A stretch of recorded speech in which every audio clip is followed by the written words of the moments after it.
Part 21. If you did do it, somehow, Trax stated quietly, then it might mean what they said, that you can learn to control how you shift. There was a hint of awe in his voice. I pawed at the water. I would just like to control when I do. This sporadic shifting is making any kind of normal life impossible. We were quiet for several minutes, each lost in our own thoughts. Finally, Track yawned. I glanced up at the large digital clock with the alert light blinking green under it. It's 2 a.m., Track. You need to go to sleep. He nodded. Yeah, you're really throwing off my sleeping pattern, he chuckled, and I lowered my head. The submissive wolf apologizing. Don't do that, he said in a low voice. I was just kidding. A minute later, he stood.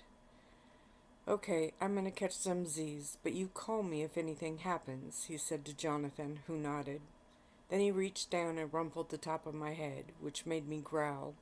Don't pet me, I snarled, and then gave a little nip at the air in his direction. Track just chuckled and walked out of the pool, grabbed a towel from the bench, and headed towards the door. I stayed where I was, but my head was turned as I watched him leave. My chest heaved with a sigh, and when he was gone, I turned and looked back in the water. So I guess I won't know anything until the next shift. Jonathan leaned forward, his elbows resting on his thighs. But it's a start. I know you want something normal, Reina. I can't imagine how hard this is on you. His voice was sad, and I looked at him. What about you? What about me? You have turned your life upside down, and for what? He turned, looking at my big wolf eyes. His own looked sad. For what? You can't be serious. I blinked, and he shook his head. You really have no idea how I feel about you, do you? I felt my brows raise and my ears lift. My skin shivered, causing my fur to shake. My mouth was suddenly very dry, but I couldn't seem to move. He turned his body so that he was facing me. Reina, I thought I have made my feelings for you very clear, but I see that it's my own fault for not putting them into words. Oh, crap, I thought, and he stiffened. Crap, he can hear me. And his shoulders sagged. Okay, so this wasn't so easy when the other person can hear your every thought. Jonathan, I started, looking down at my paws that were in the water. I'm sorry, It's hard to talk when you can hear everything, even my thoughts. He only nodded, his eyes also down. I do like you, I tried, feeling like a heel. Like you like Track, he stated in a defeated tone. What? No. Well, yes. Well, I snorted and drew in a slow breath.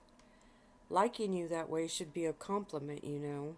There are very, and I do mean very few, I trust and feel as close to. I see, came his small voice, and my chest tightened. I moved my nose closer to him and nudged his arm. I went on a date with you, though. 2, actually. Though I did succeed in completely ruining the second one. He chuckled quietly, but kept his head down. I huffed. Really, Jonathan, to be honest, I don't know how you feel. I mean, look at me. I'm a freak.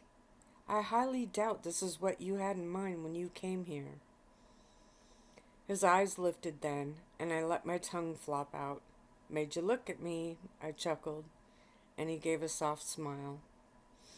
Man, he was cute. Maybe hot was a better word. He looked like the guys in the magazine, only thankfully he was also built strong.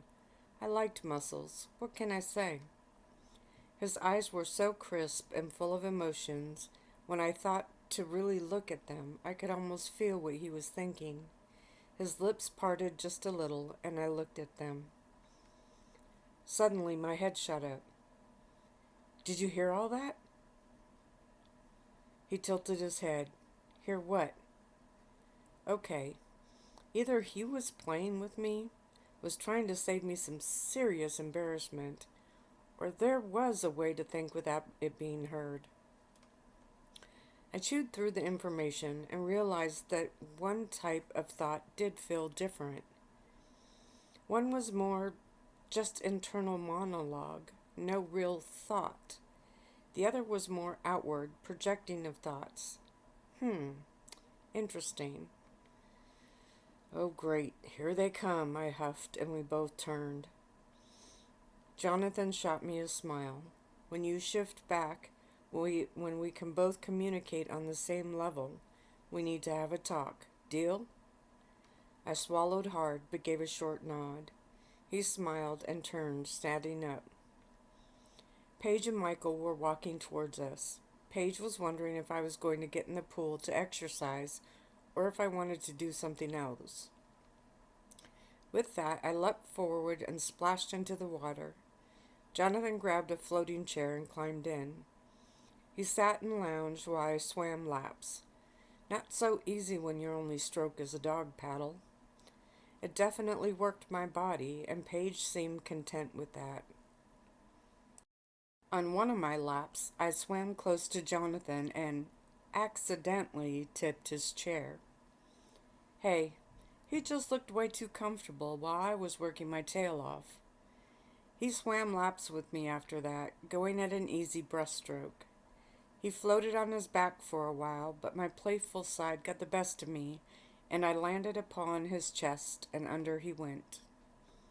Now it does lose some of its fun when he doesn't come up coughing and spitting, but he did look rather sexy with his hair wet partially over his face. I finally paddled back towards the stairs and climbed out, giving myself an extremely hard shake. A maid walked over as Jonathan stepped up. I sat down and looked at her. She cannot be waiting to give me a bath, I hissed, and Jonathan laughed hard. The maid looked at him and he shook his head.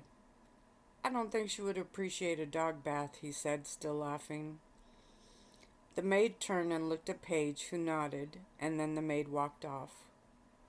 Wow, did they really think that would be okay? I thought, giving a disgusted snort, and Jonathan smiled down at me. I looked up at him and noticed the water dripping off his chest. Did I mention that I like muscles? Not too many, not bodybuilder rock hard like Michael, but Jonathan's body was, well, perfect. For me, that is. Don't you have females clawing each other for a shot at you? I asked as he picked up a towel and ran it over his hair. He stopped, the towel still on his head, his hands on each side. What? He whispered. I sat down, inspecting him a bit more. You know, I'm sure you're a very hot commodity in the vampire world, or even with some other races. Aren't there females that are fighting each other trying to get you? He smiled under his towel, his eyes sparkling. How did he do that? It wasn't his vampire persuasion. It was his Jonathan persuasion. Worried? About what? I asked, sitting down in the small puddle I created when I shook. Competition. I snorted and he laughed as he finished drying his hair and then wrapped the towel around his waist. You didn't answer my question, I said as we started towards the other end. He looked down at me. Actually, there were several that have tried, he said, trying to keep his voice low. Talking to me while I was a wolf was not unusual, but answering me was. Some tried harder than others. 2 tried, he shivered, only for theatrics. Way too hard. He looked up. I'm going to hit the shower and dress. Meet you back here? I gave a nod, and he smiled at me, then turned and walked off.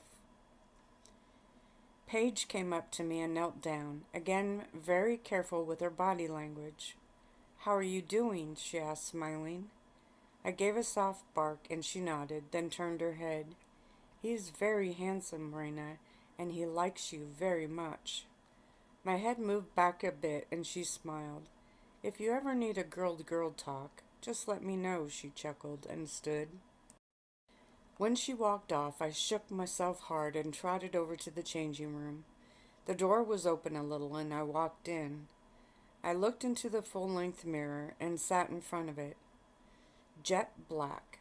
Completely black wolves were uncommon. Not rare, just very uncommon. As a rule of thumb, a werewolf's wolf was basically the same coloring as they were, which usually meant hair color. There weren't too many werewolves with jet black hair, but there were ones with very dark hair.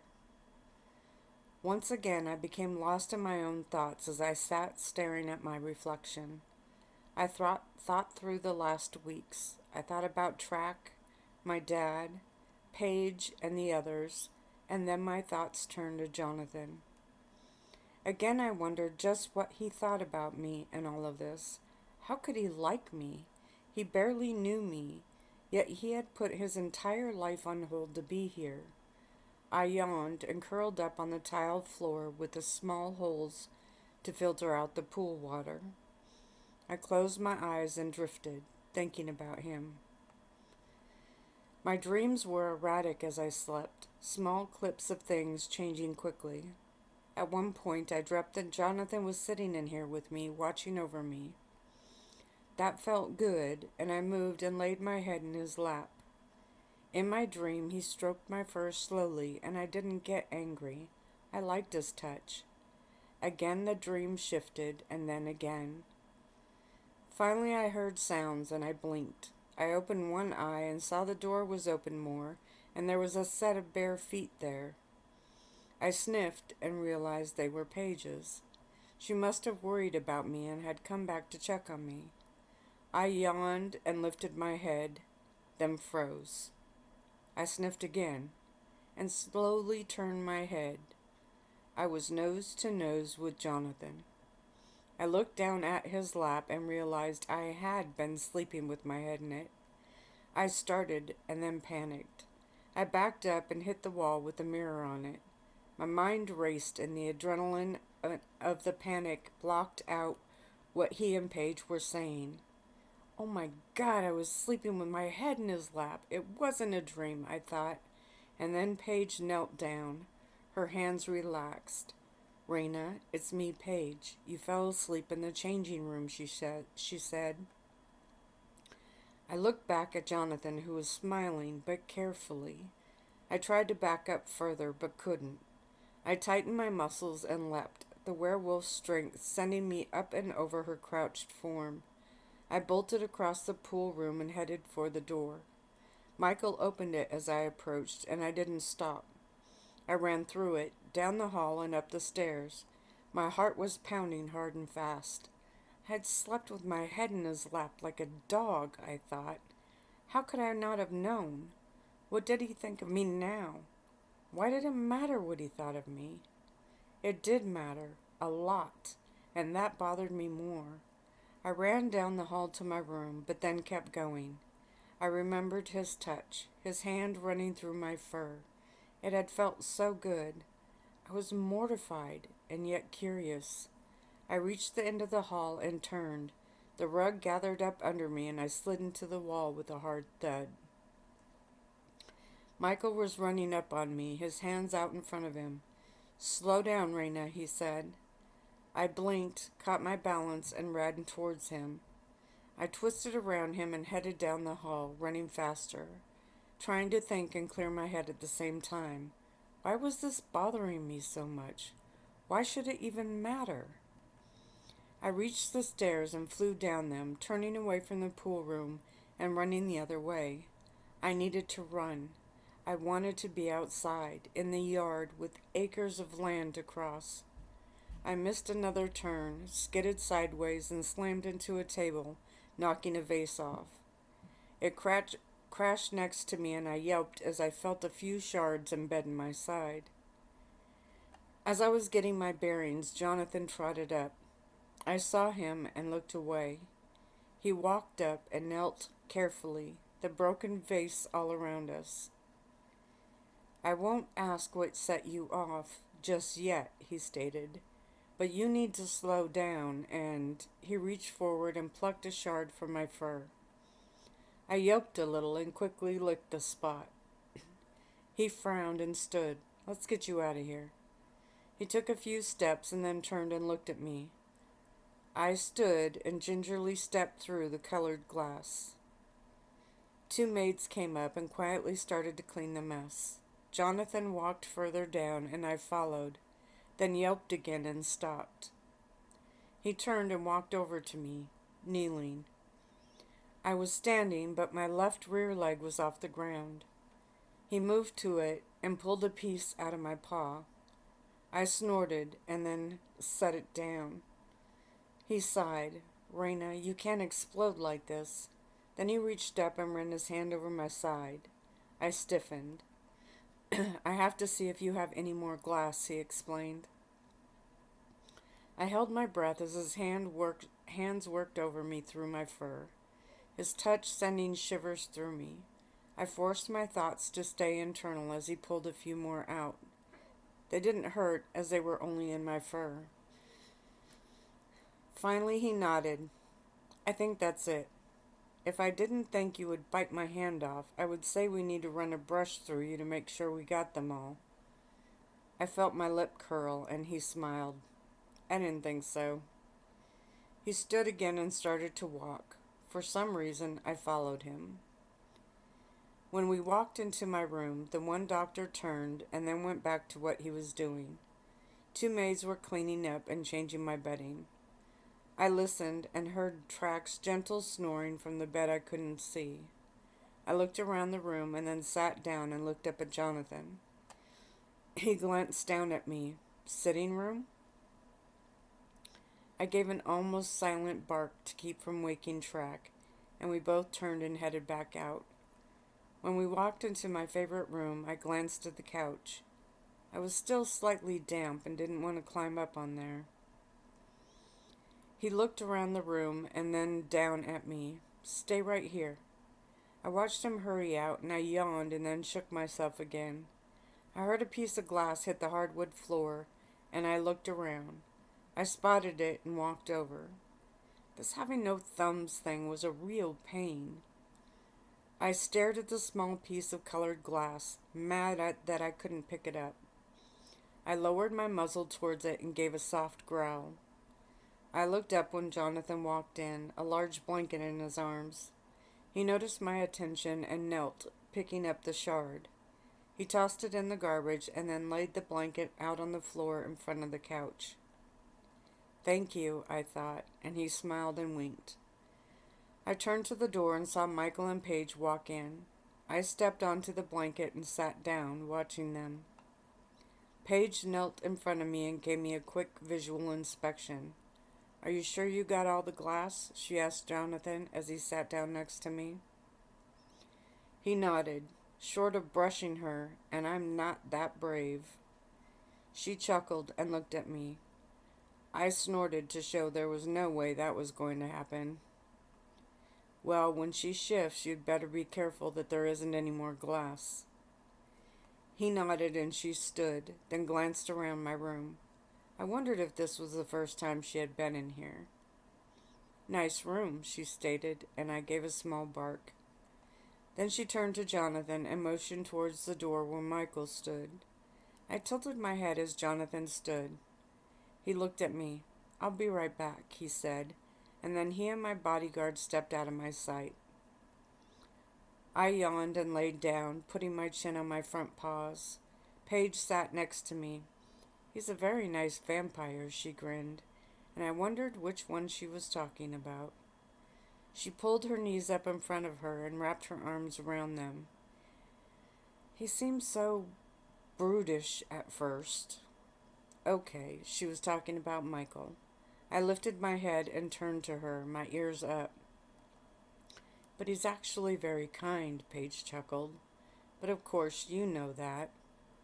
Another small bark. Communicating with non-pack wolves was also a pain. I tried to think a response to test it, but she didn't even blink. My work has always come first, she continued, and I laid my head back down. He obviously is the same way. I doubt there's any room in his life for a life. She chuckled at that, and my brows lifted as I listened to her go on about how it would probably never really work. Then she listed the reasons, and I wonder if she would be offended if I nipped her arm gently, just to let her know she was being ridiculous. Go for it, my mind cried out. Once I was back on two legs, I was going to have to do something about the two of them. They would be great together. Michael seemed to like her, and he never had taken any interest in the others that had nearly drooled all over him. Chapter 14. I had dozed off when I heard Jonathan walk back in. I perked my ears up, but left my eyes closed. I heard Paige stand up. I think I bored her to death, she whispered. Jonathan walked over. I could feel his stare, and I tried to keep my breathing steady. She's just had another long day, he whispered back. Paige seemed to pause. So, did he tell you? I didn't hear a reply, so I had to assume Jonathan's response was visual. Paige said goodnight, walked out, and Jonathan sat down on the blanket next to me. I heard the leather of the couch creak as he leaned against it, and I had to fight not to draw in a deep nose full of his scent.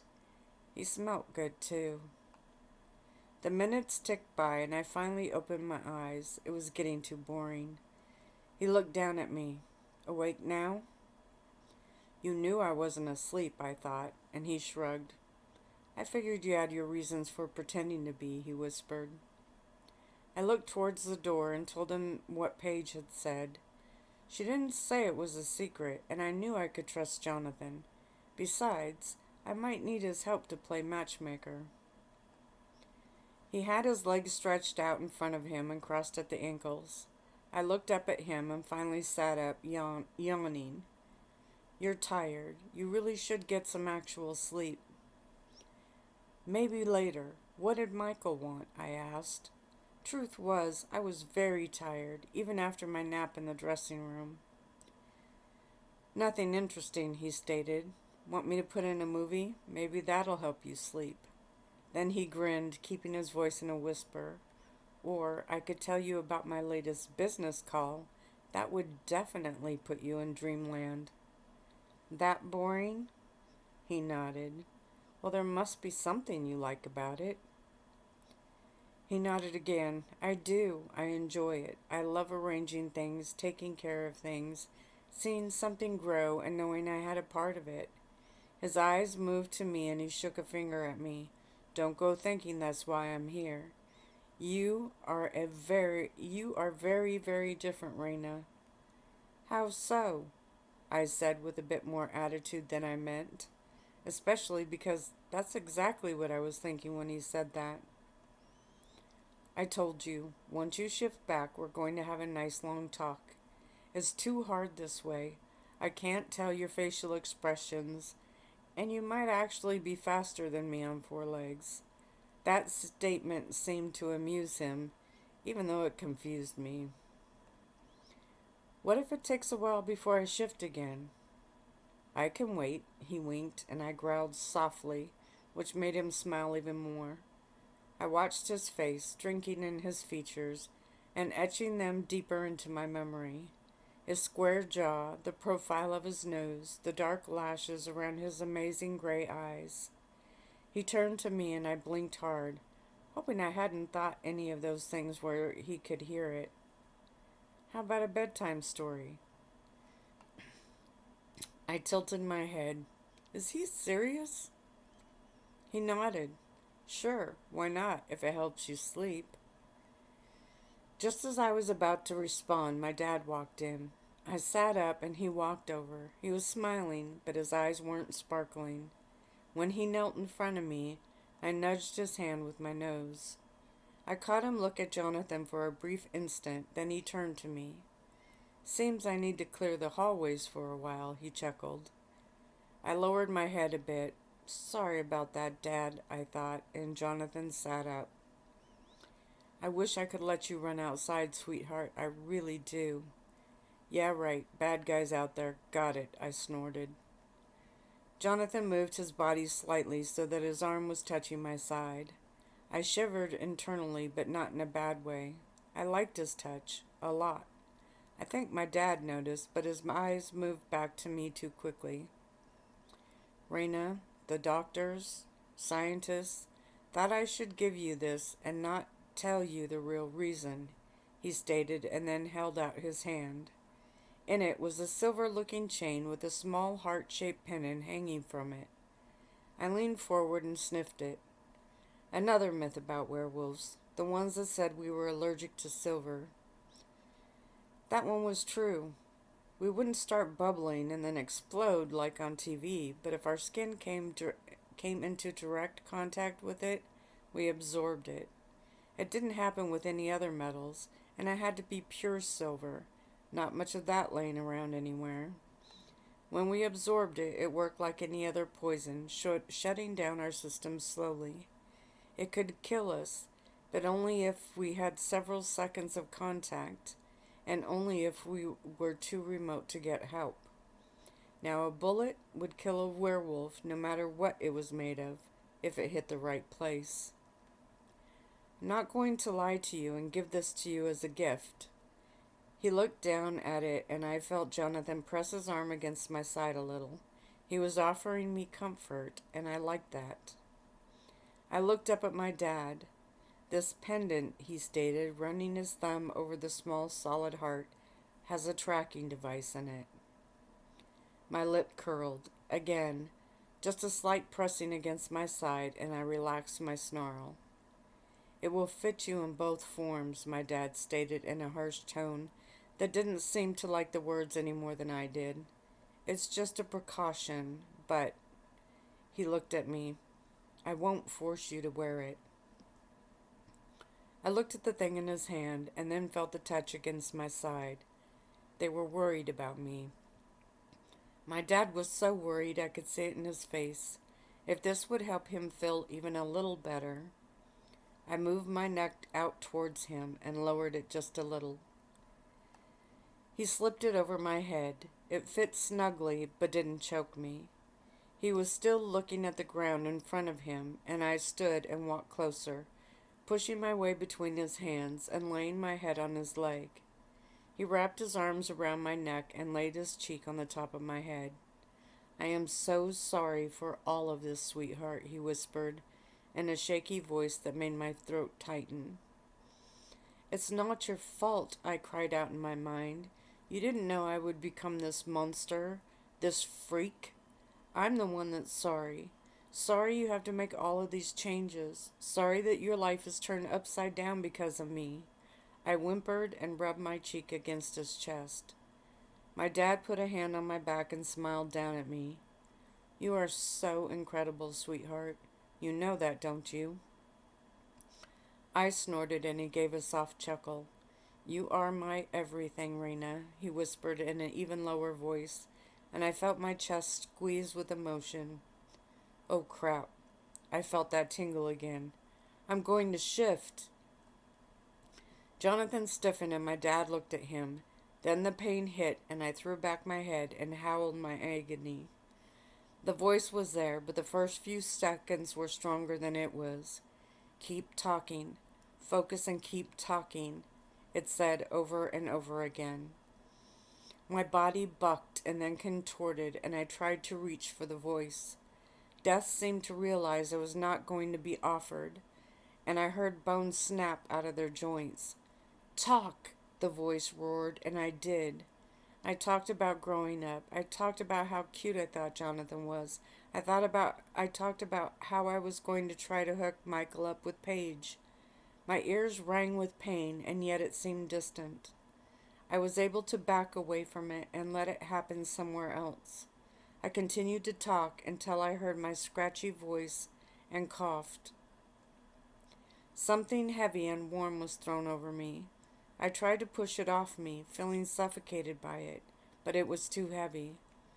Finally, I laid my head down, my cheek against something soft, and I tried to force my breathing to steady. Yes, once again I had working lungs. The remnants of the pain ebbed, and then my memory took it and pushed it away like always. I inhaled deeply and then blinked my eyes open.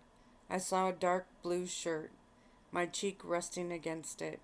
I pushed up and looked up to see Jonathan. I had been laying on his chest. I sat up, my muscles still a bit wobbly, and looked around. We were still in the sitting room, still on the blanket. He was leaning against the couch, and I was under one of his arms, with my head on his chest. Wow, if I could blush. I turned my head. The two doctors were kneeling, their hand basket of torture ready. I flinched and saw my dad sitting on the floor near me. One hand went to my throat.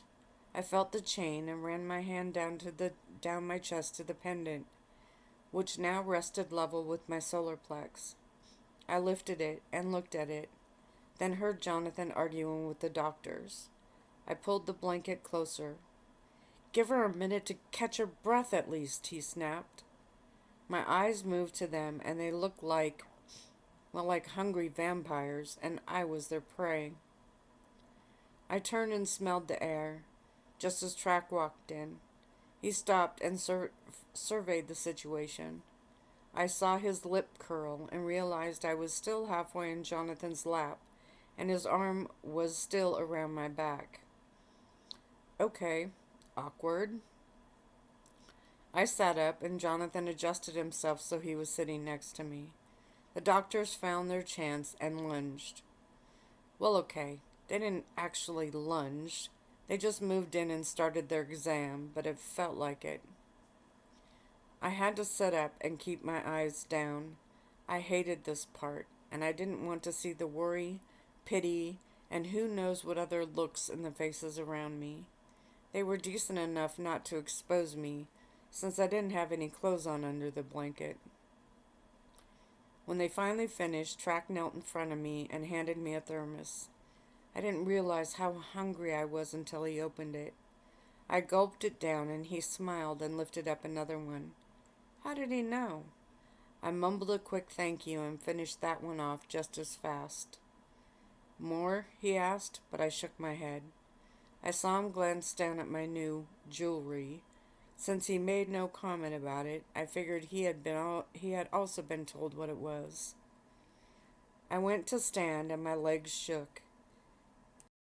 Track and Jonathan both reached for me, and then both yanked their hands back when they touched each other.